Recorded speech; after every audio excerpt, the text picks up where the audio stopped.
ज़्यादा एंटरटेनिंग बातें कर ली हैं, ज़्यादा काम की बातें भी कर लें। और कोई हुक्म सर? मेरा बस चले, मैं आधे घंटे में करा दूँ, मगर मैं टपाता नहीं हूँ। करें शुरू?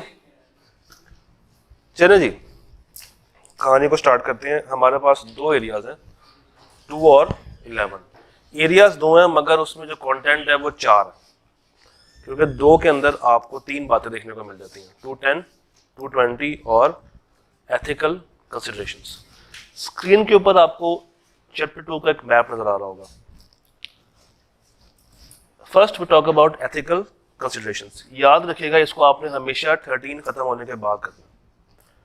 जो किताब का बिल्कुल फर्स्ट पेज है ना, चैप्टर नंबर 2 का, उसको आपने फिलहाल होल्ड कर लेना है। जैसे ही आप 13 करके फारिग हो, फौरन से इस सफ़े को आगे पढ़ लें, क्योंकि इस सफ़े में तकरीबन वही बातें हैं जो कि आप 13 में ऑलरेडी कवर कर चुके होते हैं, थ्रेड्स के ऊपर और सेफगार्ड्स के ऊपर। तो इसको मजीद मुझे इलेबोरेट करने की जरूरत नहीं है। 210 is the hot favorite area of ICAP from this chapter. 210 में हमारे पास 3 एरियाज हैं मेन, प्री कंडीशंस, और अगर ये मौजूद ना हो तो हम क्या करेंगे। उसके बाद एंगेजमेंट लेटर क्या है, उसके कंटेंट्स 2 तरह के होते हैं, एक प्रिंसिपल और एक एडिशनल कंटेंट्स। और रेकरिंग ऑडिट, ये क्या होता है? बार बार ऑडिट करना, एक एंटिटी का लगातार ऑडिट करना। और कभी कभी क्लाइंट हमें ड्यूरिंग ऑडिट कहता है कि सर ये कुछ चेंजेस हैं, जरा इसको देखें, कर सकते हैं या नहीं। तो acceptance of change in terms of engagement, ये है 210। फिर 220 का अगर हम मैप बनाएं तो 220 में हमारे पास 6 चीजें हैं। 6 में से 5 अभी आपको शो हो रही हैं। First we have leadership responsibilities, then relevant ethical requirements regarding acceptance, फिर एक्सेप्टेंस और continuance of client relationship and audit engagement, assignment of team. मैंने 5th को हाइड कर दिया है, और 6th यहाँ पे मेंशन है, मॉनिटरिंग और डॉक्यूमेंटेशन। 5th को हाइड क्यों किया है? क्योंकि 5th जो है वो अपने अंदर काफ़ी ज़्यादा डिटेल रखती है। 5th is about engagement, performance. इसमें 3 बातें हैं, direction, supervision, performance, reviews, consultation, और फिर 5.1 स्पेसिफिक बातें जो कि लिस्टेड एंटिटीज के लिए आपने खास देखनी है। तो चैप्टर 2 लगता आसान है, मगर 220 को ऐड करने के बाद इसकी जो अहमियत है वो बढ़ चुकी है। पहले जब खाली 210 हुआ करता था तो इसमें से आईकैप बहुत ही आराम से बेसिक सवाल पूछता था। इवन दो 220 को ऐड करने के बाद भी उसने कोई लंबे चौड़े सवाल चेंज नहीं किए, बट चांसेस है कि 220 और 210 दोनों से वो सवाल आपसे डिस्कस कर सकता है। So without wasting the time let's jump in, और हम शुरू करते हैं 210 को। 210 इसमें भी हमारी अप्रोच तकरीबन वही होगी जो हमने लास्ट टाइम किया था, कि इसमें भी बातें बार बार आपको रिपीट होती हुई नजर आ रही होती हैं। सर स्प्रिंग 11, हाँ जूम कर देता हूँ, स्ट्रॉबेरी पाकिस्तान लिमिटेड, इतना सही है। Strawberry Pakistan limited is incorporated on 1 मार्च 2011। एक कंपनी है जो कि 1 मार्च 2011 को इनकॉर्पोरेट हो गई है। The directors of SPL are in the process of appointing the company's first statutory auditor. Directors जो है वो कंपनी का पहला स्टैट्यूटरी ऑडिटर अपॉइंट करने की ताक में। They have requested your firm to submit a proposal for the assignment. A partner of your firm has asked you, आपसे कह के उसने एक गलती कर दी है कि ड्राफ्ट करके दें the proposal after assessing the preconditions। तो सवाल कहाँ पे जा रहा है आपको लेके? प्रीकंडीशंस पे। अब इसकी रिक्वायरमेंट 3 है। डिफाइन द टर्म कि ये होती क्या है, डिफाइन कर देंगे क्या होती है प्रीकंडीशन? आइडेंटिफिकेशन ऑफ फाइनेंशियल, 2 बातें हैं। पहली बात क्या है? AFRF और फिर प्रीमाइस, और प्रीमाइस में आगे 3 बातें। फिर what are the steps that you would perform in order to ensure that the preconditions for the audit exist। उन्हीं बातों को सवालिया अंदाज में बयान कर दें कि हम इवेल्युएट करेंगे, हम चेक करेंगे, बातें वही हैं, जस्ट आपने उसको एक नए अंदाज में लिख देना। डिस्कस करें whether your firm may or may not accept the assignment if one of the pre condition is not present, अगर एक मौजूद ना हो दो में से, तो क्या हमें वो असाइनमेंट कबूल करनी चाहिए? नहीं, अनलेस रिक्वायर्ड बाय लॉ। तो ये सारी बातें 10 नंबर के लिए अगर आपसे आए क्या पूछ रहा है तो आपके मजे नहीं लग गए? 10 नंबर है, अभी भी पूछता है, अभी भी पूछ रहा है, आजकल भी पूछ रहा है। तो 10 नंबर 7-8 तो हर बच्चा गेन कर लेगा। 9 और 10 के लिए हमें यहाँ पे जाना है। सर ये सवाल, इसका मतलब है कि इसने जो टेस्ट किया है, अगर मैं इसको क्लासिफाई करूं तो spring 11 would be from this area, a this area, spring 11 ऐसा ही है। अच्छा जी,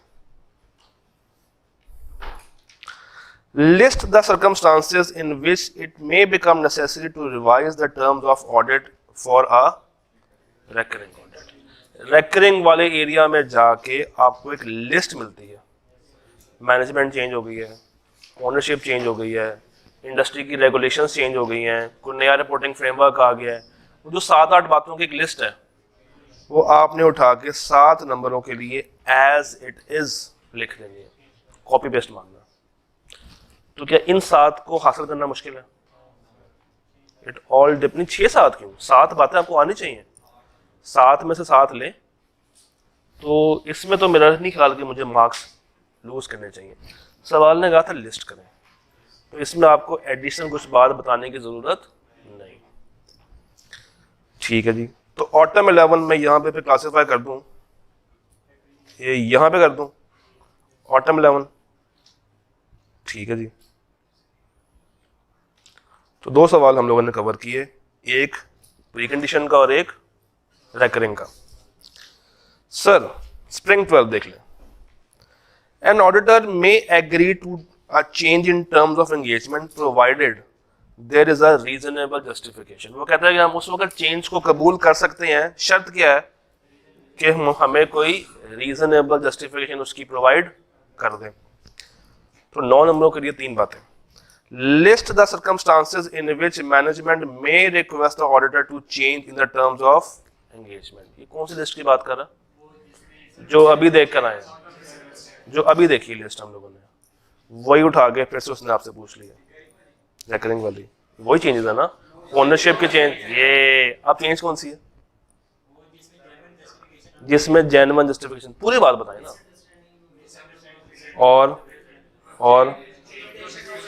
और सारी बातें लिख सकते हैं, 3 बातें ना लिख देंगे। अब आगे चलें, तो 2 लिस्टों में आपने कंफ्यूज नहीं होना। What factors should be considered before accepting the change? Change को एक्सेप्ट करने से पहले क्या सोचना चाहिए? क्या? उन्हीं को हमें दोबारा से इवेल्युएट कर देना है। लिस्ट द स्टेप्स अगर हम unable to agree to a change. अगर हम एग्री नहीं है तो क्या करें? डिस्कस करेंगे, उसके बाद ठीक है, और विड्रॉ या डन। ये 9 मुश्किल है, ये 9 मुश्किल है। तो स्प्रिंग 12 यहां पे आता ना, स्प्रिंग 12 चेंज की बात हो रही है। तो इसका मतलब है कि अभी तक 3 अटेम्प्ट्स में उसने सिर्फ हमसे ये टेस्ट नहीं किया, बाकी के एरिया उसने टेस्ट हमसे कर लिया। पहले ये किया, फिर वो किया, फिर वो किया, तो आहिस्ता आहिस्ता वो हर एरिया को टेस्ट करता गया। अब देखते हैं क्या उसका अगला टारगेट यही है। मजे की बात है यही है। List the important matters that are required to be included in the. सवाल ने कहा कि आप बताएं इंपॉर्टेंट मैटर्स, प्रिंसिपल या एडिशनल? प्रिंसिपल। वो तो 5 बातें हैं ना, नंबर 6 है। वाह, एक ऑप्शन है कि सर एडिशनल में से एक आधे बात हम ऐड कर सकते हैं, और कुछ और ज़हन में आ रहा है? वो 5 बातें जरूर हैं। पहले पॉइंट में क्या क्या लिखा हुआ? ऑब्जेक्टिव और, तो शायद पहले पॉइंट के 2 मार्क्स हों, आपने ऑब्जेक्टिव का वर्ड भी लिखना है और स्कोप का वर्ड भी लिखना है। तो सर ऑटम 12 यहां पे आ गया। इसका मतलब है कि 2 सालों में ICAP अपने पूरे चैप्टर को टेस्ट किया आपसे, 1, 2, 3 और 4। अब शायद वो दोबारा से स्टार्ट करेगा। अब देखते हैं क्या पूछ रहा है। वो फिर से उसने अपना साइकिल शुरू कर दिया। खानेवाल लिमिटेड हैज रिक्वेस्टेड, नहीं ये है सच, briefly describe the steps that the auditor should take in order to establish whether preconditions exist or not, है या नहीं है। तो सर ये इसका जो पार्ट बी है ये वाला कि हम इवेलुएट कैसे करेंगे, उन्हीं को चेक दैट, इवेलुएट दैट लिख के आप यहां पे 6 नंबरों के लिए उसको अटेम्प्ट कर सकते हैं। जाहिर सी बात है खींचना ही पड़ेगा, 6 मार्क्स है ना, 3 बातें नीचे हैं और 1 बात ऊपर है, 4 बातें होगी और स्टार्टिंग की बातें इवेलुएट कर दो, चेक कर दो, वो सारी बातें यहाँ पे आ जाएंगी।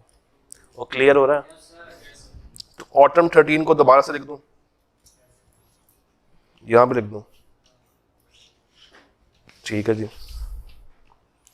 Sir Khanewal limited has requested your firm to submit engagement letter for KL statutory audit, नहीं हुआ। The engagement partner has asked you to establish whether the preconditions present or not. ये मजे की बात, दोनों सवाल सेम है। तो ऑटम 13 के बाद साल के बाद उसने एक सवाल पूछा, मगर उसने सेम सवाल पूछ लिया ऊपर, बस एक सिनेरियो को क्रिएट करके।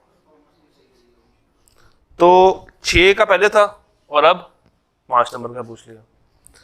तो ऑटम 14 स्ट्रेट अवे मैं यहाँ पे उसको फिर से क्लासिफाई कर रहा हूँ। यहाँ तक किसी सवाल में कोई मसला अगर है तो मुझे बताएं, बस वही ऐड करना, बाकी तो बातें सेम है जी। अभी तक जितने सवाल किए हैं किसी सवाल में कोई मसला, कोई problem, all done, all clear.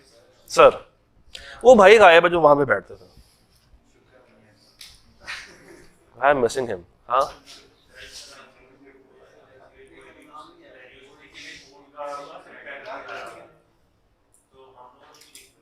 कौन सा रिपोर्ट का इम्पैक्ट बताएगा?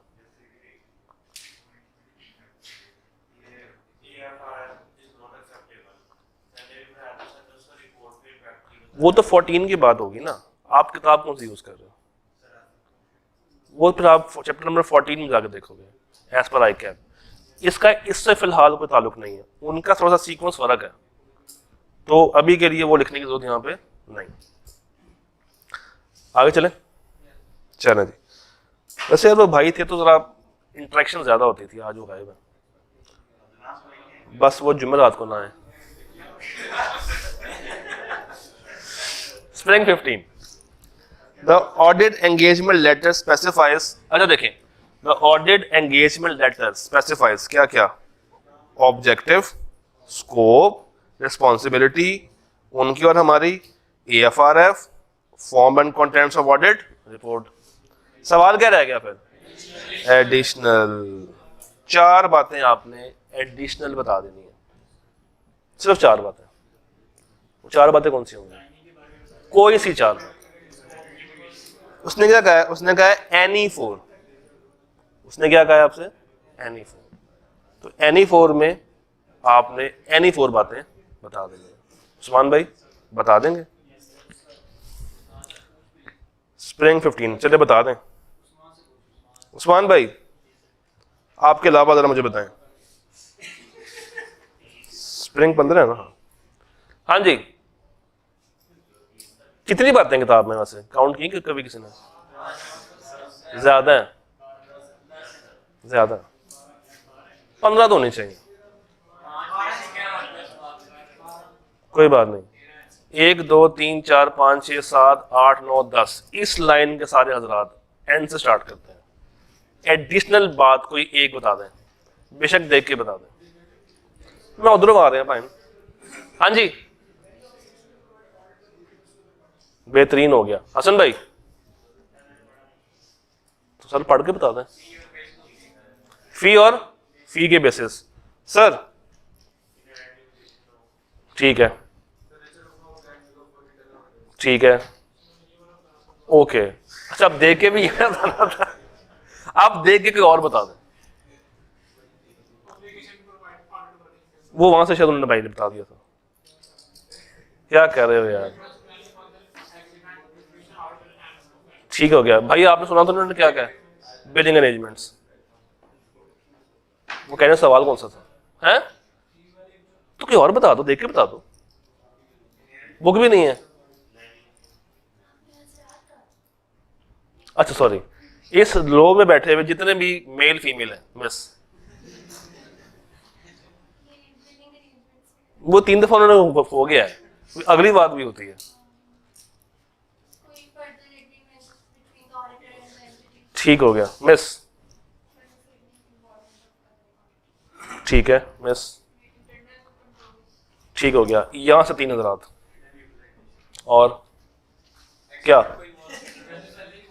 वो भाई ने बोल दिया एक्सपर्ट की इन्वॉल्वमेंट। सर वाइट कैप, कसम खुदा की भाई ने यही वाला पॉइंट बोला है। हाँ भाई ने बड़े मुश्किलों से रिटर्न रिप्रेजेंटेशन को घुमा के एक्नॉलेजमेंट में लाके खड़ा कर दिया। चलें समझ आ गई बात आपकी, हमें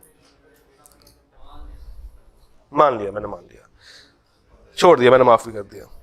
your firm has been reappointed, ये कहां पे जा रहा है आपको लेके, रेकनिंग पे लेके जा रहा है। ईएल के लिए फॉर द ईयर एंड क्या है 30 जून 15। The firm has been the auditor of EL for the last, थ्रेड कौन सा आएगा, क्या मैं लिखूंगा यहाँ पे, नहीं, तो परेशान मिक्स नहीं होना। How would you assess whether it is necessary to send an engagement letter to EL for the year end 15? वो सारी बातें, वो कौन सी बातें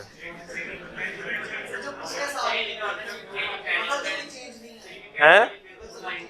अगर तो कोई चेंज नहीं आया तो हमें भेजने की जरूरत नहीं है, तो कब भेजेंगे? तो वो बातें कौन सी हैं?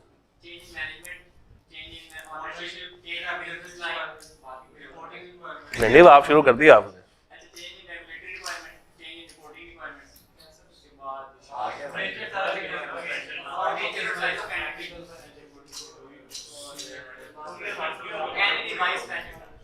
बेहतरीन हो गया भाई के 5 में से 5 नंबर।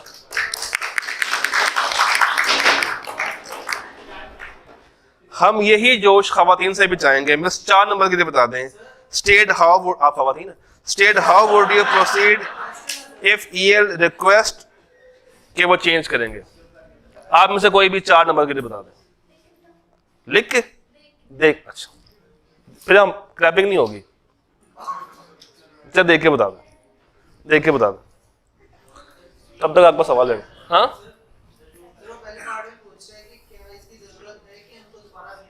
तो जरूरत कब पेश आएगी? जब उस लिस्ट में से कोई ना कोई बात वाकई में हो गई होगी।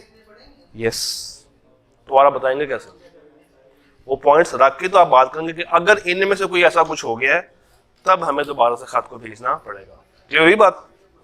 जी मिस, देख के बता दें।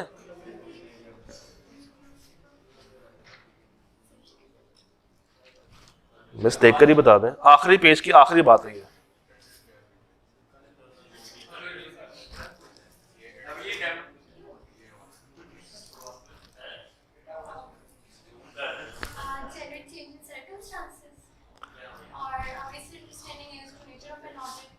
नहीं वो तो हो गया ना ऊपर, वो तो हो गया ऊपर, नीचे वाला पार्ट बी की बात हो रही है। State how would you proceed if EL request your firm to change certain terms of engagement. उन्होंने आपसे कह दिया कि सर इसको चेंज कर दें, अब आपका स्टांस क्या होगा? आखिरी वाली बात है, तो तभी तो आपसे पूछा था, आप बता दें।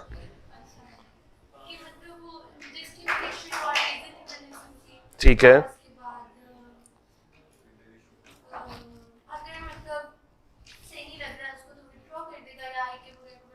ठीक है, ठीक है। तो ऑटम 15 को मैं कहां पे क्लासिफाई करूं? कहां पे करूं जी? यहां या ऊपर? हाँ नीचे नीचे नहीं नहीं नीचे होगा।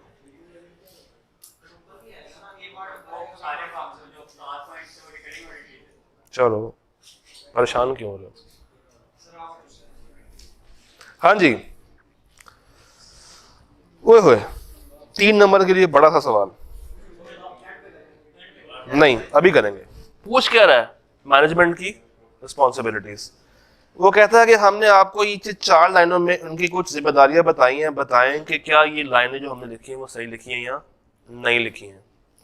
The management is only responsible for preparation of financial statements in accordance with FRF for such controls as management determines necessary that are free from material misstatements whether due to fraud or error। कौन सी बात miss कर गया? Going concern वाली बात और access to personal वाली बात। और इस सवाल का जवाब, चले इस सवाल का जवाब आप कहां से दे सकते हैं? आपके पास 3 एरियाज हैं। चैप्टर 1 में जब आप जाते हैं वहां पे भी आपको जिम्मेदारियां मिलती हैं। चैप्टर 2 में आपको मिलती हैं प्री कंडीशन में। चैप्टर 14 में आपको मिलती हैं ऑडिट रिपोर्ट में। तो इन्होंने 2 बताई हैं, उसके अलावा 3 आपने और बता देनी है। गोइंग कंसर्न वाली बात, 580 वाली बात और स्कोप लिमिटेशन को रिमूव करने वाली बात के जो जो चीज़ें हम डिमांड करेंगे वो हमें प्रोवाइड कर रहे होंगे।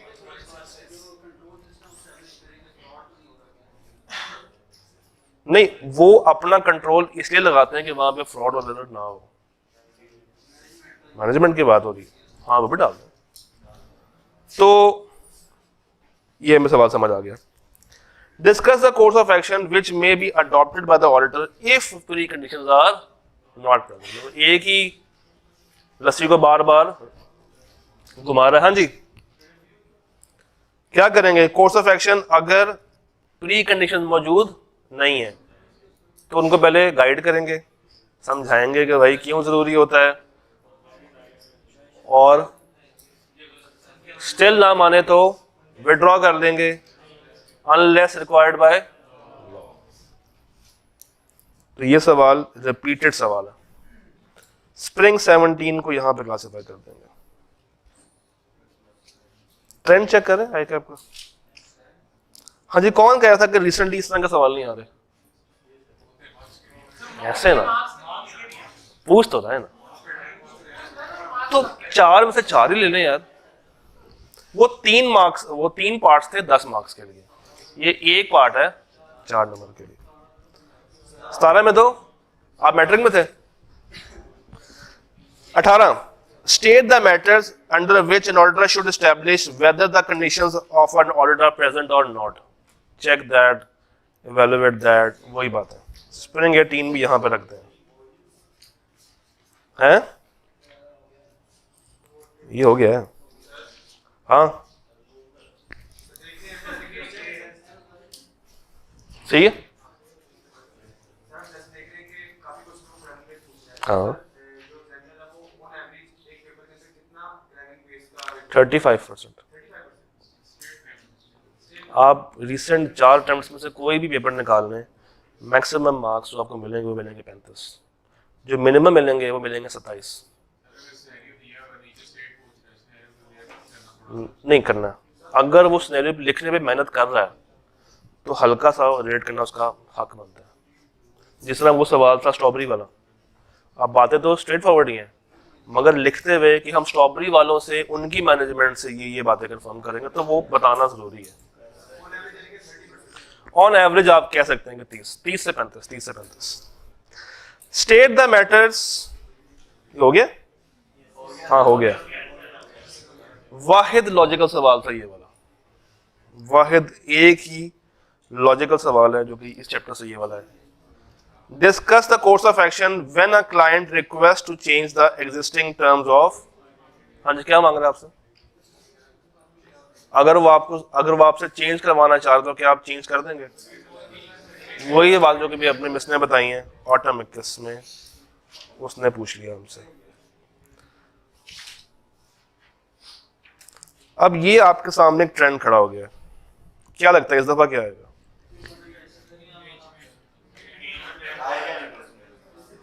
बहुत टाइम हो गया उसने ये कंटेंट्स टेस्ट नहीं किए, कर सकता है। रिकरिंग ऑडिट बहुत टाइम से टेस्ट नहीं हुआ, कर सकता है। ये रिसेंटली 21 में टेस्ट हुआ है, चांसेस थोड़े से कम है, मगर प्री कंडीशन आखिरी दफा 18 में टेस्ट हुआ था, तो चांसेस हैं। तो 210 ओवरऑल आपसे पूछा जा सकता है। आखिरी सवाल आया था ऑटम 21 में जाके, ये अटेम्प्ट कौन सी है? तो 2 साल के बाद तो टेस्ट करना बनता है बेचारे का। इसको नोट किया किसी ने? कर लें या तस्वीर खींच लें। हाँ हाँ, नहीं आया, इसलिए नहीं आया। अच्छा जी सर, आपके पास 10 मिनट है, 6:20 हुए हैं। ये सवाल सॉल्व करना आप लोगों ने। Your time starts now. आपके पास कागज होना चाहिए, आप पढ़ने आए हैं। हाँ जी, लिखना है जी, कोई बात नहीं, ये लॉजिकल सवाल है, इसमें याद करने की जरूरत ही नहीं है। You can take help of book. चले, लेट्स सपोज कि ये ओपन बुक सवाल है, पीछे से आंसर देखे बगैर कंटेंट में से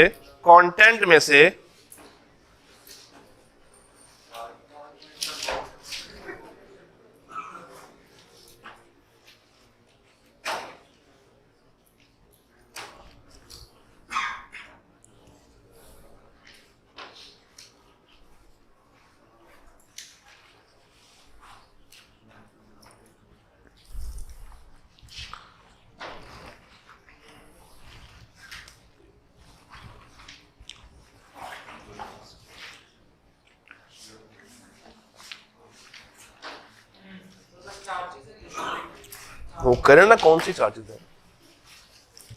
वाहिद लॉजिकल सवाल।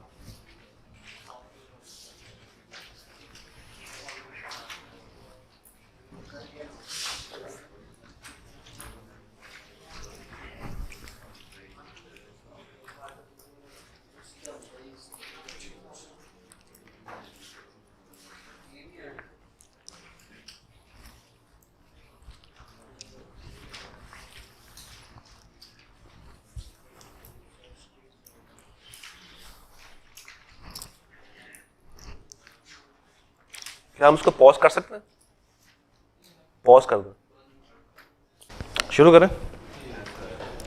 सवाल को ज़रा पढ़िएगा बहुत गौर से, साथ साथ पढ़ते हैं।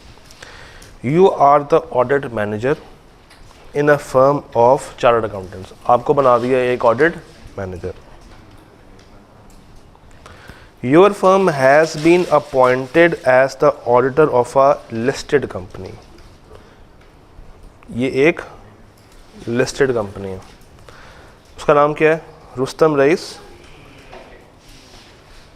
For the year end 31 December 2019। इतनी सी स्टेटमेंट में 2 बातें मुझे मिल गई हैं। हम कौन है?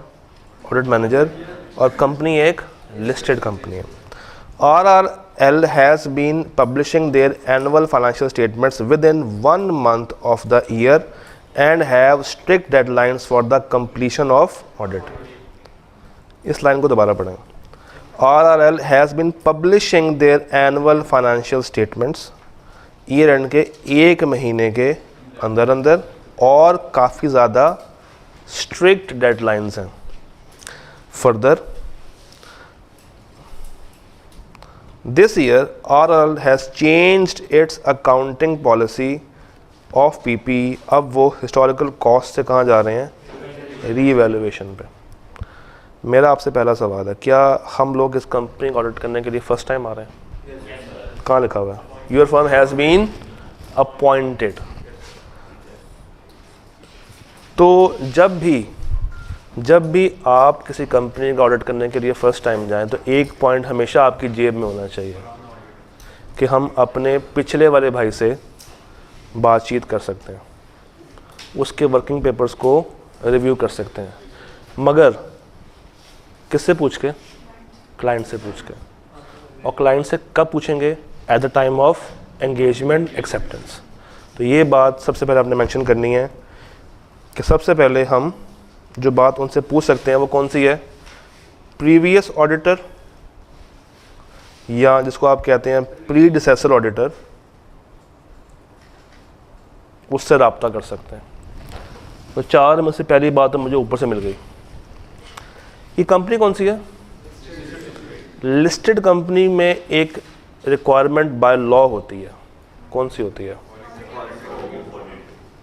जितना अभी तक आप लोगों ने कंटेंट पढ़ा है, जितना अभी तक आप लोगों ने कंटेंट कवर किया है, उसमें एक ऐसी बात आप लोगों ने पढ़ी होगी जो कि लिस्टेड कंपनीज के लिए तकरीबन मैंडेटरी होती है, to appoint an internal auditor. तो आप लिख सकते हैं कि चूंकि ये लिस्टेड कंपनी है तो हमें हेल्प लेनी पड़ेगी एक इंटरनल ऑडिटर की। लिस्टेड है भाई। RRL has been publishing their accounts वगैरह एंड हैव स्ट्रिक्ट डेडलाइंस, और विद इन 1 मंथ वो बना रहे हैं। इसका मतलब क्या है कि हम ये एक्सपेक्ट करके जाएं कि वो लोग हमें जो ड्राफ्ट फाइनेंशियल्स होंगे वो पहले से हमें प्रोवाइड कर देंगे। तो ये ड्राफ्ट वाली बात मुझे यहाँ से मिल गई, ड्राफ्ट FS। फिर हिस्टोरिकल कॉस्ट से रीवैल्यूएशन, एक्सपर्ट चाहिए होगा। तो अब ज़रा जाके देखें एडिशनल बातों में क्या ये सारी बातें लिखी हुई हैं। मज़े की बात यह है कि हम इनके अलावा कोई और बात मेंशन नहीं कर सकते। सवाल ने काफ़ी ये बात क्लियर कर दी है, related to given scenario only. जी हसन भाई।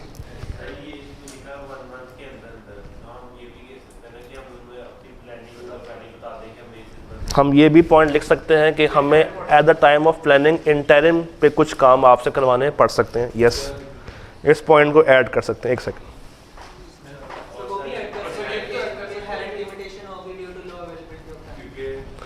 हाँ, इनहेरेंट वाली बातें भी आ सकती हैं क्योंकि 1 मंथ वाली बात है। गुड, और पॉइंट लेकर आए।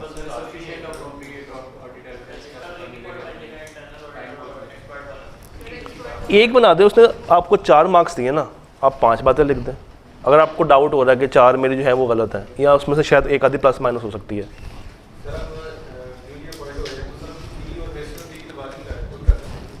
असल में ये सवाल फ़ी के ऊपर है ही नहीं, वो तो तय आपकी हो चुकी होगी ना। ये सवाल क्या है कि स्ट्रिक्ट डेडलाइंस हैं और हमने काम उनको ख़त्म करके देना है, जिसमें एक मूवमेंट ये भी हो रही है। तो वो बात आ सकती है, मगर तब जब आपके पास कुछ और लिखने के लिए ना हो। यू कैन राइट, मगर ये थोड़ा सा उस इतनी इम्पोर्टेंट बात नहीं है।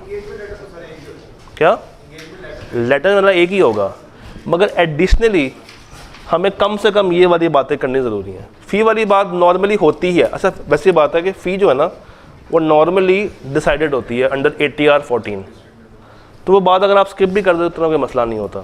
सर हैं एक्सपेक्टेड रख सकते हैं, रख सकते हैं।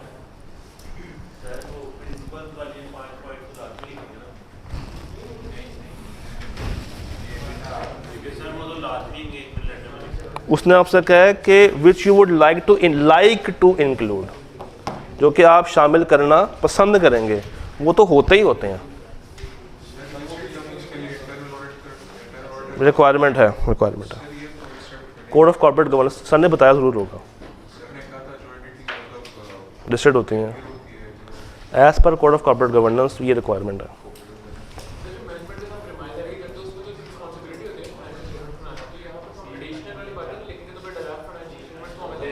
नहीं, हम उनसे ये कह रहे हैं कि चूँकि आपने 1 मंथ में पूरा करवाना है, देना तो उन्होंने नहीं है, मगर जैसे ही हम लोग पहुँचे आपने तैयार करके रखी हूँ, हमारे जाते साथ ही आप लोग हमें वो फ़ौरन से प्रोवाइड करें ताकि हमारा टाइम वेस्ट ना हो। डन। मॉडल चेंज करने की वजह से रिपोर्ट पर तब बात होगी जब ये मॉडल को सही से अप्लाई ना किया हो और मिस स्टेटमेंट्स आ रही हो, सही से काम ना किया हो। चेंज कर दिया है मगर इम्प्लीकेशंस में मसले आ रहे हैं, वैल्यूएशन में मसले आ रहे हैं, तब रिपोर्ट को हम ख़राब कर सकते हैं। या अगर उन्होंने सही कर दिया, स्टिल हम EOMP में बता दें कि इन्होंने मॉडल चेंज किया है, तो वहाँ पे मेरी रिपोर्ट मॉडिफाई होगी मगर मेरी ओपिनियन मॉडिफाई नहीं हुई। अगला सवाल आपसे। ये तो पूरे हो गया ना। डन। 220 बेचारे का एक ही सवाल है। अच्छा, उसमें अगर हम जाएं भी तो उतना फ़ायदा खैर नहीं होगा। 220 में से करना क्या क्या है, ये बात है। 220 में से याद क्या क्या करना है, कहाँ से सवाल आके हम निकाल सकता है। किताब मेरे पास है, ज़रा किताब खोलें, किताब खोलें ज़रा। 220 पे जाएं ज़रा। 220 में जो इंडिपेंडेंस वाली बातें हैं, मतलब मैं यहाँ पे क्यों नहीं किताब खोल लेता आपके सामने, खैर यहीं पे खोल लेते हैं।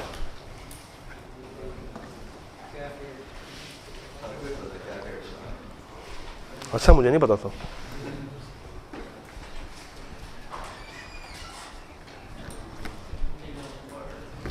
जी,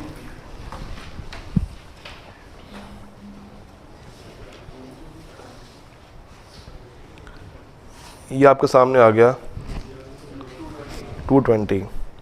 पहला पॉइंट आसान है, तो मसला नहीं है। सेकंड पॉइंट में इंडिपेंडेंस वाली बातें, ये आके पूछ सकता है आपसे, इम्पॉर्टेंट है। क्योंकि इसका सवाल एक ही दफ़ा आया, तो उस सवाल को करने की बजाय अगर हम ये देख लें कि इंपॉर्टेंट एरियाज़ कौन से हैं, तो शायद आपके लिए ज़्यादा रेलेवेंट हो। उसके बाद तीसरा पॉइंट पूरा एक्सेप्टेंस और कॉन्टिन्यूएंस, ये इंपॉर्टेंट है। एक्सेप्टेंस और कॉन्टिन्यूएंस, तीसरा पॉइंट, पॉइंट 3। उसके बाद 4 में से नहीं, 5 मेन है। अगर कभी बहुत परेशान बैठे हों कि 220 याद नहीं हो रहा, क्या याद करूं, तो एटलीस्ट ये 5वां पॉइंट लाजमी क्रैम कर लीजिएगा, पूरा 5वां पॉइंट इंक्लूडिंग 5.1। हाँ जी, अच्छा, इंक्लूडिंग 5.1 डन।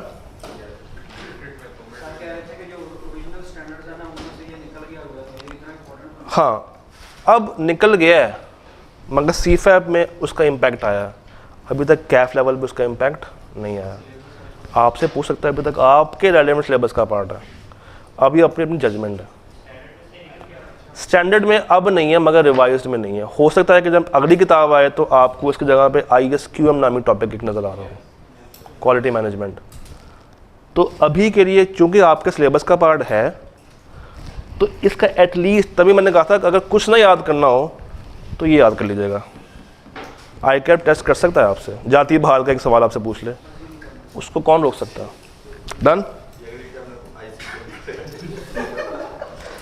सर। 11 पे आते हैं, चैप्टर नंबर 11।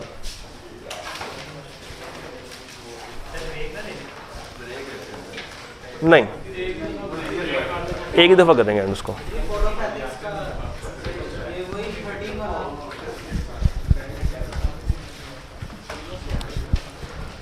इलेवन के सर ने आपको 3 इंपॉर्टेंट एरियाज बताए होंगे, वो कौन से हैं? वो कौन से हैं?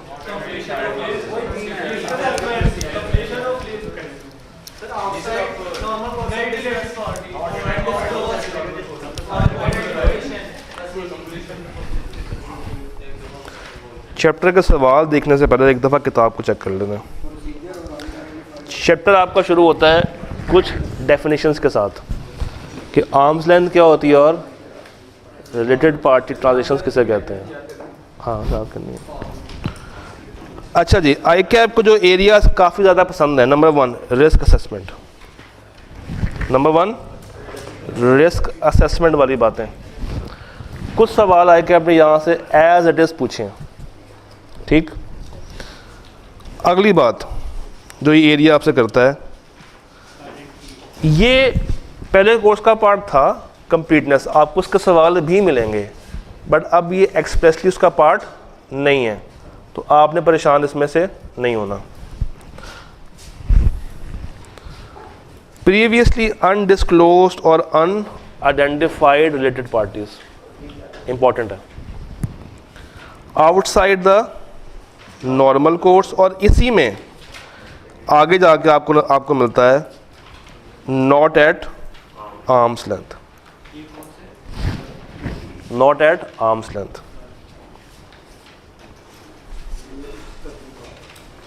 और ये चैप्टर हमारा ख़त्म हो जाता है।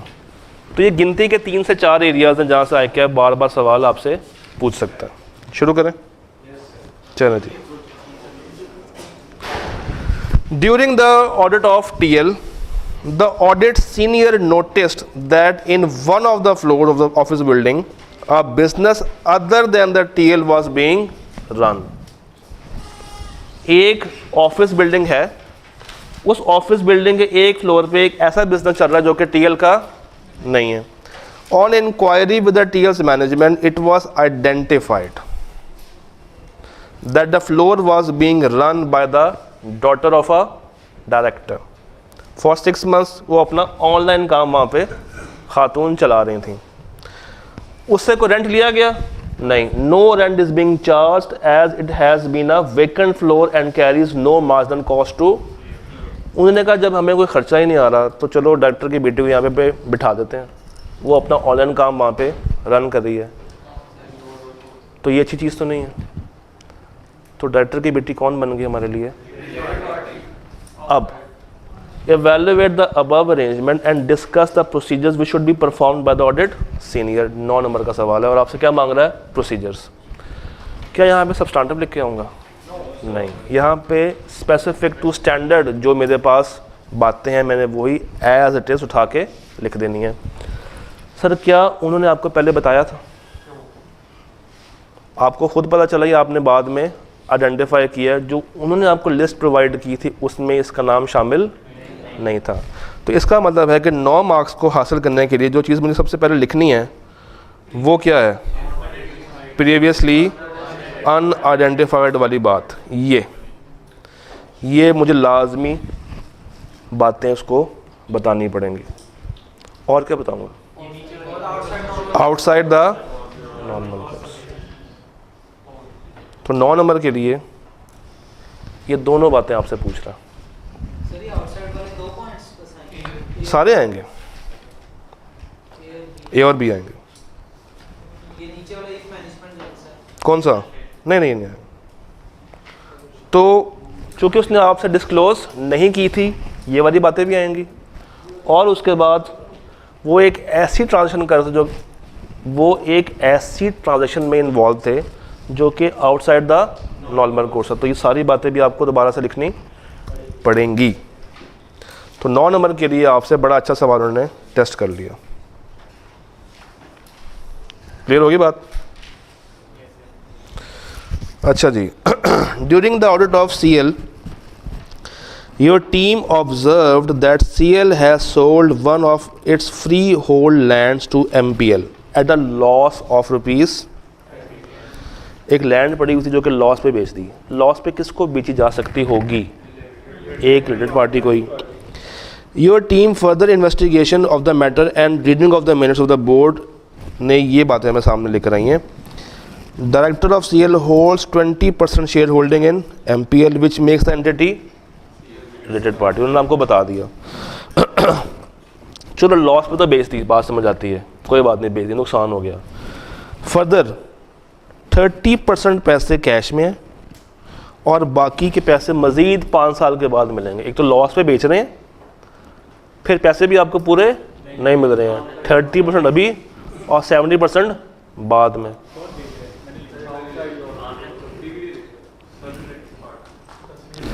सवाल पहला ये है, क्या उन्होंने आपको बताया था कि ये MPL एक पार्टी है? नहीं। आपको पॉइंट नंबर 1 बता रहा है कि आपकी इन्वेस्टिगेशन से आपके सामने ये बात आई है। तो जो आपने ऊपर वाले सवाल में किया है वही नीचे भी करेंगे। अनआइडेंटिफाइड और transaction outside the normal course, वही बातें उठा के आपने नीचे प्रोड्यूस कर देनी है 10 नंबरों के लिए। सर उसने कहा है 8 की ऑर्डर प्रोसीजर्स, 8 पॉइंट्स में इंक्लूड करना है। 8 में कर लें। अगर आपको लग रहा है कि आप ज़्यादा लिख सकते हैं ज़्यादा लिख दें, या उस एक पॉइंट में 3 बातें कर दें, कोई मसला नहीं। तो स्प्रिंग 21 और ऑटम 20 क्लियर हुआ। You are the manager responsible for the audit of ZL. ZL normally has significant sale and purchase transaction with its related party. Guide your team regarding the audit procedures and activities that should be performed to obtain the information relevant to identify the risk. यहाँ पे वो आपसे कह रहा है कि sir 8 नंबरों के लिए ये सारी जो रिस्क वाली बातें हैं, कौन सी भला, फर्स्ट पेज पे ये सारी बातें रिस्क वाली, ये सारी बातें मुझे आप 8 नंबरों के लिए यहाँ तक बता दें। तो ये चैप्टर प्योर क्रैमिंग बेस्ड है। इसका लॉजिकल सवाल भी अगर निकलेगा तो उसमें आपसे क्या मांग रहा होगा, प्रोसीजर्स। हाँ जी,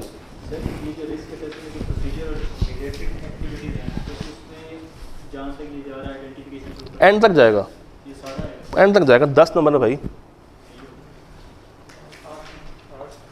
चलेगा 8 भी हैं, 8-10 तो है ना, परेशान क्यों है। इमरान भाई सीनियर हैं, रिस्पॉन्सिबल हैं for the audit of PGL. During the audit he notice that the PGL ने सिग्निफिकेंट ट्रांजेक्शंस की हैं with RP. State the procedures जो कि आप परफॉर्म करेंगे कि क्या सब कुछ डिस्क्लोज हुआ है या नहीं हुआ। ये टॉपिक कौन सा है?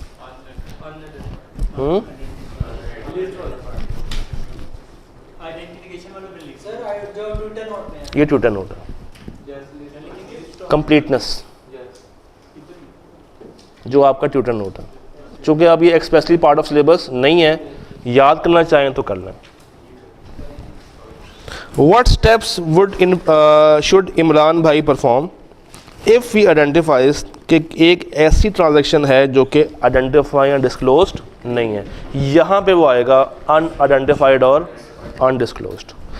तो इस पॉइंट को ICAP ने पहले यहाँ टेस्ट किया, फिर यहाँ टेस्ट किया और फिर से इस पॉइंट में टेस्ट कर दिया। और हाँ, ये बी पार्ट में वो नीचे लिखा हुआ है impact on audit policy not required. हाँ, रिक्वायर्ड होती तो क्या? अगर रिक्वायर होती तो क्या कहते हैं, एक मिसस्टेटमेंट होती है और शायद ये परवेसिव लेवल की होती, मटेरियल मिस्टेक परवेसिव लेवल की होती तो क्या होता। ये परवेसिव मसला नहीं है हाँ, कि यानी कि रिलेटेड पार्टी का जो भी मसला होगा वो हमेशा ही बड़ा लेवल का होता है, वो एक बड़े लेवल का मसला होता है हमेशा। तो परवेसिव भी कह रहा हूँ। और कौन सा होता है? मटेरियल होता है ना एक छोटे वाला, मैं बड़े वाले की बात कर रहा हूँ। Done. Briefly describe any 3 risk of material misstatements in case of related party transaction. किताब में ढूंढने कहाँ पे लिखा हुआ है, किताब में ढूंढने कहाँ पे लिखा हुआ है। Your time starts now. Open book है ना इस वक्त आपके पास, किताब खोल कर देखें, ये 3 पॉइंट्स कहीं लिखे होंगे। IAS 24 के नीचे ये 3 पॉइंट्स लिखे हुए हैं, ये यहाँ पे है। अटेम्प्ट कौन सी है? स्प्रिंग 80 है ना, क्रैमिंग बेस्ड। कौन कहता है मुश्किल है? रट्टा लगाएं, पास करें। परेशान होते रहते हैं आप लोग, हैं? चले रट्टा ना भी लगाएं, एटलीस्ट लिखना तो आपको आना चाहिए ना। On the audit of Babur Limited, you have noted a transaction whereby a loan payable to the holding company was overdue for 6 months. It was settled by a transfer of security. एक loan था जो कि पे करना था, मगर वो पे नहीं किया। उसकी जगह पे क्या किया, उसको सेटल कर लिया सिक्योरिटीज दे के। Outside normal course, outside normal course. 6 number बता दें इसके ऑडिट प्रोसीजर्स। लगाए रट्टा और छाप दें यहाँ पे। Specify the procedures that an auditor should perform to ensure completeness. ये वो लिस्ट वाली बात कर जो कि अब आपके सिलेबस का पार्ट नहीं है। As part of audit procedures, you have requested the management of Energy Limited to provide specific representations regarding the completeness. The management is of the view कि since the auditor has carried out a detailed review, तो कोई undisclosed transactions हमारे पास नहीं है। ये क्या पूछ रहा है? Unidentified और undisclosed वाली बातें।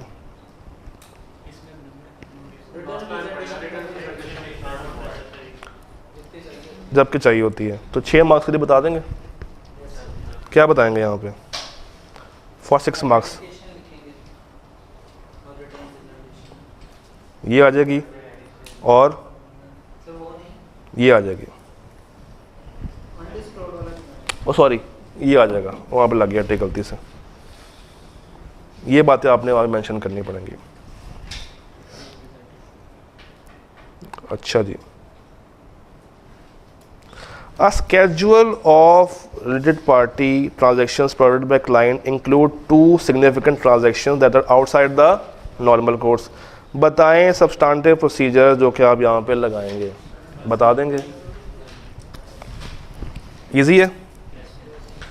You are the audit manager on the audit of KL. Prior to completion, you came across a prospect issued by Neelam Limited, जिसके अंदर ये बताया गया था कि ये आपस में एक रिलेशनशिप रखते हैं. एक वहाँ पे कौन है? CEO है. However, the name of NL was not included in the list of parties.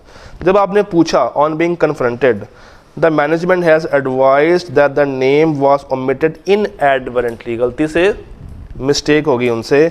As the appointment took place just 2 months पहले. Discuss your course of action. हाँ जी. Unidentified, undisclosed. Give any 3 procedures to ensure the completeness. Tutor note. Tutor note आ जाएगा. The audit team was able to ascertain that the AL has entered into a number of transactions near the year end with a new distributor, Fruits Limited, which is a related party. On being confronted, the management has informed that since there was no transaction, तो हमने उसका नाम शामिल नहीं किया. Unidentified or undisclosed. The details of related party transaction provided by the management includes a payment of 300 million to Mango Limited. The job in charge is of the view that this transaction is not in the normal course. सवाल खुद चीख के बता रहा है कि लिखो क्या? Outside the normal course. मेरे ख्याल से काफ़ी हैं, अब तो सारे आपको पता चल ही गए हैं. खैर आखिरी के भी 4 सवाल ही रह गए हैं, बदनामी क्यों लूँ, करवा देता हूँ. गेम समझ आई है? वही है, बार बार रिपीट हो जाएंगे. गेम समझ आई है? 2 रट्टा है, 11 रट्टा है, वहाँ से 2 10 और यहाँ से 3 वाली बात है. अनआइडेंटिफाइड अनडिस्क्लोज्ड इंपॉर्टेंट है. नॉर्मल कोर्स आर्म्स लेंथ में नहीं है, वो रिस्क वाली बात, और रिटर्न रिप्रेजेंटेशन. डन हो जाएगा. अल्लाह दे वाले.